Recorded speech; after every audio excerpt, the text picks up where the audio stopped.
عايز تنتقمي منه في اهله، عايز تنتقمي منه في شغله، عايزه تنتقمي منه في ماله. بلاش ولاده، لانهم مش ولاده اصلا، دول مش ولاده لوحده، دول ولاد حضرتك برضه، فانت بتنتقمي من نفسك. وخلي بالك اللي انت بتزرعيه هتلاقيه، يعني انت زرعتي خير هتلاقي خير، زرعتي شر هيتقلب عليك انت. فشوفي حضرتك عايزه اولادك يكونوا ايه في المستقبل وازرعيه. هم دول ارض خير، ما يعرفوش اي حاجه، البراءه كلها. الاطفال هم البراءه اصلا.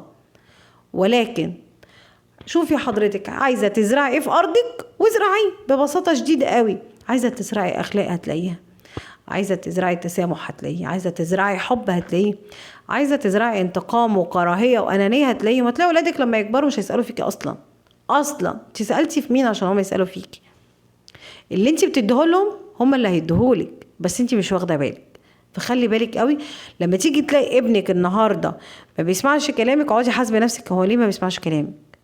انت ما قصرتيش معايا بس قصرتي مع اهلك، انت ما قصرتيش معايا بس قصرتي مع جوزك، مش لازم تحصدي. طب انت حرمتيه من ولاده، هتتحرمي منهم في يوم.